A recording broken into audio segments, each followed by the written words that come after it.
প্রত্যেক মানুষের মনের গভীরে অনেক রকমের চিন্তা লুকিয়ে আছে।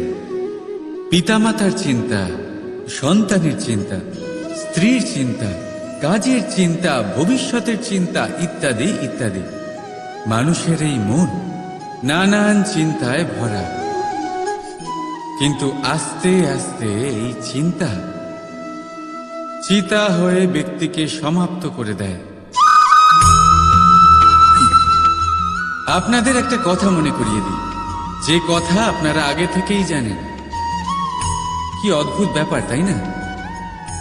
আপনি এই সংসারে আসার আগেও এই সংসার ছিল, আপনি যখন এই সংসার থেকে যাবেন তারপরেও এই সংসার থাকবে। অর্থাৎ আপনার আসার আগে এবং আপনার যাওয়ার পর যে সময়, সেটা আপনার হাতে নেই। তাহলে আপনার হাতে কি আছে? আপনার হাতে আছে সেই সময় যেটা আপনি এখন কাটাচ্ছেন, সেই সময় যখন আপনি আমার কথা শুনছেন, সেই সময় যখন আমি আপনার সাথে কথা বলছি। শুধু এটাই আপনার হাতে আছে। এবার এটাকে নিয়ে আপনি কি করবেন? চিন্তা করে নষ্ট করবেন? আমি তো এটাই বলবো যে আপনার পর্যবেক্ষণ করা উচিত। পর্যবেক্ষণ করুন যে এই সময়ের সদ্ব্যবহার আপনি কিভাবে করবেন, কিভাবে আরো বেশি মহান কাজ করবেন, ভালো কাজ করবেন, কিভাবে সকলের সাথে আনন্দ ভাগ করবেন। তাই মনে রাখবেন যে চিন্তা চিতা অবধি নিয়ে যায়, আর পর্যবেক্ষণ মনকে একাগ্র করে তোলে। রাধা রাধা। ব্যক্তি কখন সফল হয়, কখন অসফল, কখন ক্ষতি হয়, কখন লাভ, কখন জয় হয়, কখন পরাজয়, এসব কিসের উপরে নির্ভরশীল? বেশিরভাগ লোকেই বলবেন পরিস্থিতির ওপর, আর সেটা ঠিকও। যদি বাইরে বর্ষার পরিবেশ থাকে, তবে সেখানে বস্ত্র কিভাবে শুকোতে পারে? যদি ঝড়ের পরিবেশ থাকে, তাহলে নৌকা কিভাবে পার করানো যেতে পারে? কিন্তু যদি আমি আপনাকে আসল সত্যি বলি, তাহলে অসফলতার কারণ পরিস্থিতি নয়, সেই পরিস্থিতিকে স্বীকার করে নেওয়া। প্রত্যেকের জীবনে এরকম সময়ে অবশ্যই আসে যখন আমরা চাইলেও পরিস্থিতিকে পাল্টাতে পারি না। পরিস্থিতিকে পাল্টানো অসম্ভব হয়ে ওঠে। এরকম সময়ে একটাই উপায় আছে, পরিস্থিতিকে নয়, মনস্থিতিকে বদলান, আর দেখবেন সবকিছু ভালো হবে। কারণ এই মনস্থিতি আপনার জীবনের সব থেকে বড় সম্বল, সব থেকে বড় সাথী। দেখুন, অপবাদ, অসফলতা প্রত্যেকের জীবনের একটা অংশ অবশ্যই, কিন্তু আপনাকে নিরন্তর চেষ্টা করে যেতে হবে, পুনরায় ঘুরে দাঁড়িয়ে এগিয়ে যেতে হবে, তবেই সফলতা আসবে। যদি এতই সহজ হতো সফল হওয়া, তাহলে সবাই সফল হতো, তাই তো? রাধা রাধা। কথায় আছে, জীবনে সম্পর্ক নিয়ে কখনো অঙ্ক কষা উচিত নয়। এই কথা তো ঠিক। যদি এই সম্পর্কে লাভ, ক্ষতি, গুণ, ভাগ এসব চলে আসে, তাহলে সবকিছু শুধু ব্যবসা হয়ে যায়। এই পুরো খেলাটাই হয়ে যায় অঙ্কের। আর এই জীবন নিশ্চিত রূপে অঙ্ক কষা নয়। এই জীবনে আনন্দকে বাড়ানো, কষ্টকে কমানো গণিতের খেলা নয়, ব্যবহার আর প্রেমের খেলা। কখনো কারোর মাথায় হাত রেখে তাকে শুভেচ্ছা জানালে হয়তো সেটা তাকে এত আনন্দিত করে যে সে পুরো জগৎ জয় করতে পারে। কখনো আপনার মুখ থেকে যখন কারোর জন্য কটু কথা বেরোয়, আর হয়তো সেটা তাকে এত কষ্ট দিয়ে দেয় যে সে এই জগতে কিছুই করতে পারে না। জীবনে কখনো সম্পর্কের মধ্যে গণিতকে আনবেন না, কখনো না। না লাভ ক্ষতি, না গুণ ভাগ। মনে রাখবেন, এই সংসারে এমন কোনো সমীকরণ নেই যেটার সমাধান নেই। শুধু তা খুঁজতে একটু সময় লাগে। রাধা রাধা। সূর্য এই সংসারে সব থেকে বেশি তেজস্বী এই সূর্য, সব থেকে বেশি উজ্জ্বল, সব থেকে বেশি শক্তিশালী। কিন্তু আপনি কি কখনো সূর্যোদয় দেখেছেন? এই শক্তিশালী সূর্য কিভাবে উদয় হয়? লাল রঙের আভার সাথে, সৌম্যতার সাথে, শান্তির সাথে উদয় হয়। কখনো সূর্যাস্ত দেখেছেন? সেই লাল রঙের আভা, সেই সৌম্যতা, সেই একই শান্তি। আর এটাই একজন মহান ব্যক্তিত্বের গুণ। যখন জীবনে উত্থান ঘটে তখনও অহংকার করেন না, সৌম্যতা বজায় রাখেন। আবার যখন জীবনে ক্ষতি হয় তখনও সৌম্যতা বজায় রাখেন। যদি আপনিও চান সূর্যের মতো আপনি সম্মান পাবেন, তাহলে সূর্যের মতন হন। যখন জীবনে আনন্দ আসে, কুশল আসে, তখন সীমা লঙ্ঘন করবেন না। যখন জীবনে দুঃখ আসে, কষ্ট আসে, বিনাশের পথে অগ্রসর হবেন না। সৌম্য থাকুন, শান্ত থাকুন, সূর্যের মতো চকচক করতে থাকুন। কারণ সব মুহূর্তের মতোই এটাও একটা মুহূর্ত। তাতে আপনি আনন্দ লাভ করুন বা পান দুঃখ, এই মুহূর্ত অবশ্যই চলে যাবে। রাধা রাধা। বিপদ, বিপদের কথা শুনলে আমরা সবাই সচেতন হয়ে যাই। এই সংসারে এরকম কোনো প্রাণী নেই যে বিপদে পড়েনি, যে বিপদে ঘিরে থাকেনি। এবার কেউ কেউ বিপদের মুখোমুখি হয়ে বিজয় লাভ করেছে, কেউ কেউ তা পারেনি। কিন্তু বেশিরভাগ লোকেই বিপদের এই সময় কেটে যাওয়ার পরে বিপদের বিষয়ে ভুলে যায়। আর এটাই তার সব থেকে বড় ভুল হয়। বিপদের সাথে জড়িত এই তিনটি কথা সব সময় মনে রাখবেন। প্রথম, যারা আপনাকে বিপদে ফেলেছে তাদের কখনো ভুলবেন না, আর ভবিষ্যতে সব সময় তাদের থেকে সাবধানে থাকবেন। দ্বিতীয়, যারা বিপদের সময় আপনাকে ছেড়ে চলে গেছিল তারা আপনার বন্ধু নয়, তারা পরজীবী। আর কখনো ভবিষ্যতে তাদের থেকে কোনো আশা রাখবেন না। আর তৃতীয়, যারা আপনার বিপদের সময় আপনার পাশে থেকেছে, আপনার মনোবল বাড়িয়েছে, তারা আপনার সত্যিকারের বন্ধু, তাদের কোথাও যেতে দেবেন না। তাহলে বিপদের সাথে জড়িত এই তিনটি কথা যদি আপনি মনে রাখেন, তাহলে বিপদ ভুলেও কখনো আপনার জীবনে আর আসবে না। রাধা রাধা।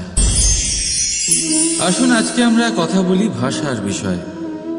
এই ভাষা কত অদ্ভুত এক শক্তি। কিন্তু কখনো কখনো আমরা এই তর্কে লিপ্ত হয়ে যাই যে কোন ভাষা সর্বশ্রেষ্ঠ। কখনো কখনো এই সমস্যায় আটকে পড়ি, যখন সামনের জনের ভাষা ভিন্ন আর আমাদের ভিন্ন, না আমরা তার কথা বুঝতে পারি না সে আমাদের। আচ্ছা ঠিক আছে, কিন্তু কেউ আমাকে এটার মানে স্পষ্ট করে বোঝায়। সূর্যমুখী, সূর্যের কিরণের কোন ভাষা সে বুঝতে পারে যে সূর্য ওঠার সাথে সাথে সেও ফুটে ওঠে। চকর, চকরের কাছে এমন কোন ইন্দ্রিয় আছে যে সে চাঁদের শীতলতা অনুভব করতে পারে। গরু এমন কোন সঙ্গীত শিখেছে যে আমার বাঁশির সুর শুনে তারা নিজেই চলে আসে। এই সব, এই পুরো সংসার, এই ব্রহ্মাণ্ড শুধুমাত্র একটা ভাষা বোঝে, প্রেমের ভাষা। না কোনো শব্দ, না কোনো বাণী, শুধু অনুভূতি। এই প্রেমের ভাষা সংসারের সব থেকে বড় ভাষা, যেটা আপনি নিজেও বুঝতে পারেন, আবার অন্যদেরকেও বোঝাতে পারেন। রাধা রাধা। সফলতা, অসফলতা, এই দুই প্রত্যেকের জীবনের এক অভিন্ন অঙ্গ। কিন্তু সফলতা আর অসফলতার থেকেও বেশি আর গুরুত্বপূর্ণ বিষয় তার থেকে পাওয়া শিক্ষা, যা বেশিরভাগ মানুষই বুঝতে পারে না। এবার দেখুন না, যখন আপনি জীবনে সফল হন, আপনার আপনজনেরা, আপনার বন্ধুরা জানতে পারেন আপনি কে, আপনার সামর্থ্য কি। কিন্তু যখন আপনি অসফল হন, তখন আপনি জানতে পারেন আপনার বন্ধুকে, আপনার আপনজনকে। কেমন অদ্ভুত ব্যাপার, তাই না? সময় আমরা কেউ দেখতে পাই না, কিন্তু এই সময় আমাদের অনেক কিছু দেখিয়ে দেয়। সেই জন্য এই সময়কে আর এই সফলতাকে সমানভাবে দেখুন, সমান দৃষ্টিতে দেখুন, আর এই দুজনকেই সম্মান করুন। জীবনে আপনি অনেক কিছু শিখবেন, জীবনে আপনি অনেক দূর এগোবেন। রাধা রাধা।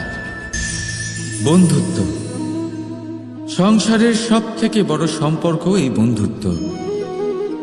জীবনে মা, বাবা, ভাই, বোন এইসব সম্পর্ক আমরা বাঁচতে পারি না, কারণ এগুলি আমরা জন্মের সাথেই পাই। কিন্তু বন্ধুত্ব একটাই এমন সম্পর্ক যেটা আমরা বাছাই করতে পারি, যা আমরা বানাই, যা আমরা এগিয়ে নিয়ে যাই। তাই এই বন্ধুত্ব নিয়ে গর্ব করুন।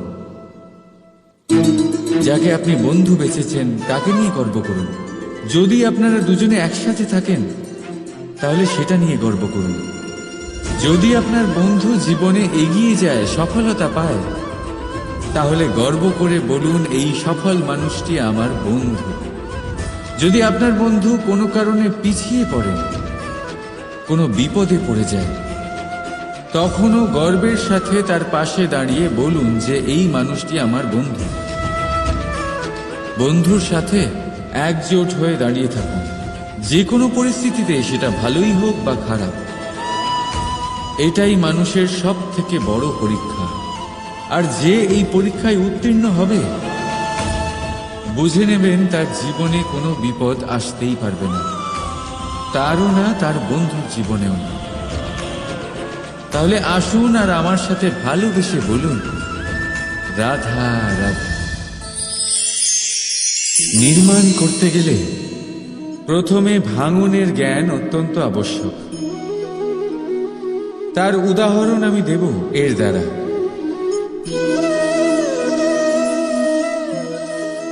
এই সুস্বাদু পায়েস, এটা তৈরি হয় পুষ্টিকর ভাত দিয়ে। কিন্তু আপনারা কি জানেন এই ভাত কিভাবে তৈরি হয়? কতটা পরিশ্রম করতে হয় এই ভাতকে?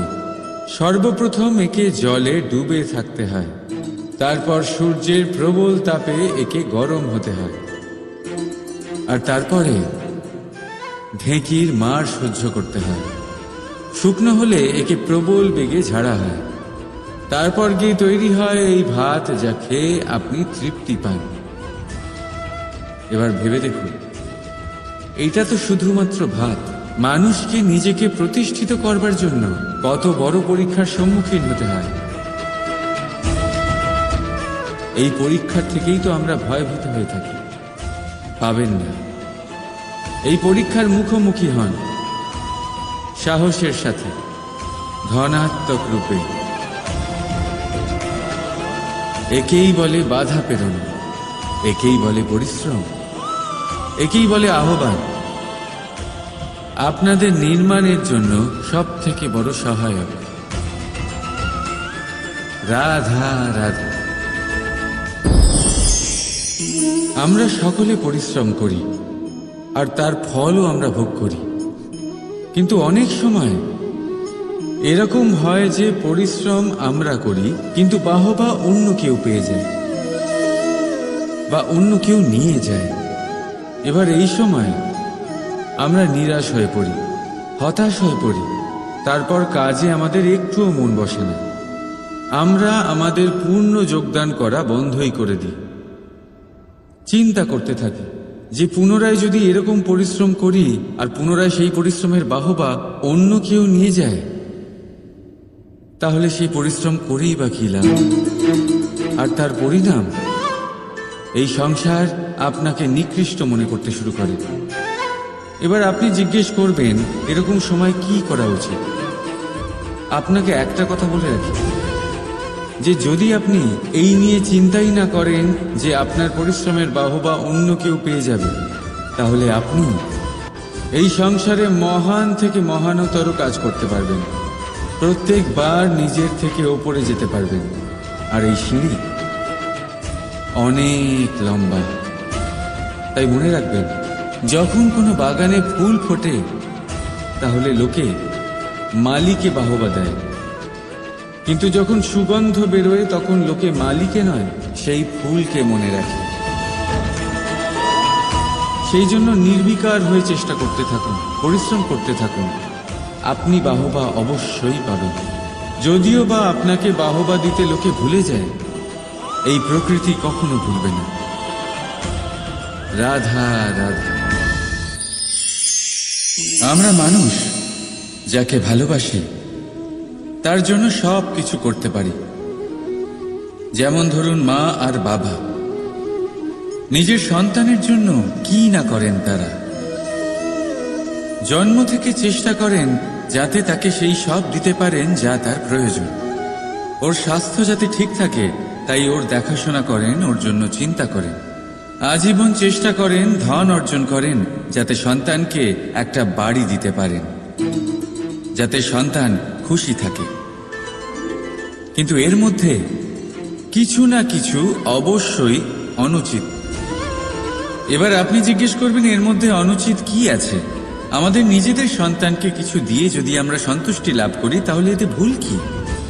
এবার আপনি এটা বুঝতে পারছেন না যে আপনার সন্তানকে ভবিষ্যতে এর অনেক বড় মূল্য দিতে হতে পারে। আপনার সন্তানকে, আর কারণ নয়। যখন সে কিছু পেতে চাইবে সেই সন্তান সর্বপ্রথম আপনার দিকে তাকাবে। নিজে পরিশ্রম করে সেটা পাওয়ার চেষ্টা সে কখনোই করবে না। আর যখন সেটা পাবে না তখন সব থেকে বেশি দুঃখ সেই আপনার সন্তানেরই হবে। তাই যদি সন্তানকে কিছু দিতে হয় তাহলে বাড়ি নয়, শিক্ষা দিন। একটা ভালো চরিত্র নির্মাণ করার চেষ্টা করুন, কারণ একটা ভালো চরিত্রই এই সংসারে সফলতার চরম শিখরে পৌঁছতে পারে। রাধা রাধা। এই সংসারে সব থেকে বড় রোগ কোনটা? কেউ বলবে খিদে, কেউ বলবে বার্ধক্য, কেউ বলবে জ্বর আদি ইত্যাদি। আমরা সব সময় চেষ্টা করি যে আমরা এই সব রোগ থেকে দূরে থাকি। সময় মতো আমরা চিকিৎসকের সাথে দেখা করি। অনেক চেষ্টা করি যাতে এই রোগ আমাদের আশেপাশেও না ঘোরাফেরা করতে পারে। কিন্তু জগতের সব থেকে বড় রোগ সব সময় আমাদের সাথেই থাকে, আর এই রোগের নাম হল ভয়। যে কোনো কিছুর ভয়। লোকে কি ভাববে এর ভয়। যদি আমি এটা করি তাহলে কি হবে এর ভয়। যদি আমি এটা না করি তাহলে কি হবে এর ভয় আদি ইত্যাদি। দেখতে গেলে প্রত্যেক মানুষের মনে একটা ভয় আছে যা তাকে কষ্ট দেয়। এবার এই ভয় কি করে? আপনার শক্তিকে, আপনার আত্মবিশ্বাসকে, আপনার ব্যক্তিত্বকে শেষ করে দেয়। তাই মনে রাখবেন, যদি আপনি আপনার ভাগ্য নিজে বানাতে চান তাহলে সবার আগে ভয়মুক্ত হয়ে যান। আপনি নিজেই দেখুন কি অদ্ভুত ব্যাপার এটা, যা এখনো ঘটেনি সেটা ভেবে এত ভয় পাই যে বর্তমানে নিজেদের কষ্ট দিই। সেই জন্য যা এখনো ঘটেনি তা নিয়ে দুশ্চিন্তা করবেন না। হ্যাঁ, যেটা হয়ে গেছে সেটার সমীক্ষা অবশ্যই করুন, তা থেকে শিখুন, অবশ্যই জীবনে অগ্রসর হন। আর এখনকার জন্য নির্ভয় হয়ে আমার সাথে ভালোবেসে বলুন রাধা রাধা। জীবনে আমরা সবাই, এই সংসারে প্রত্যেকেই শুধুমাত্র ওপরে উঠতে চায়। এমন কেউ নেই যে নিচে পড়তে চায়। কিন্তু আপনাকে যদি সত্যের সাথে পরিচয় করাই তাহলে নিচে পড়া অত্যন্ত আবশ্যক। যখন আপনি নিচে পড়েন তখন সর্বপ্রথম আপনার মনে পড়ে ওপরে যখন ছিলেন সেই স্থান, সেই সময় এবং তার গুরুত্ব কি ছিল। তার থেকেও বড় শিক্ষা, আপনার যখন পতন ঘটে তখন আপনি বুঝতে পারেন আপনার আপন কে আর আপনার পর কে। কে আপনার শুভাকাঙ্ক্ষী আর তারা কে যারা আপনাকে ঈর্ষা করে, আপনাকে ঘৃণা করে। দেখুন, যখন আপনার পতন ঘটে সেই সময় যিনি হাত বাড়াবেন আপনাকে সাহায্য করার জন্য উনিই আপনার আপনজন। আর যখন আপনার পতন ঘটে তখন শান্ত হয়ে দেখবেন যে আপনাকে দেখে হাসছে সেই আপনার পর। আর এই আপনজন আর পরের জ্ঞান তখনই হবে যখন আপনার পতন ঘটবে।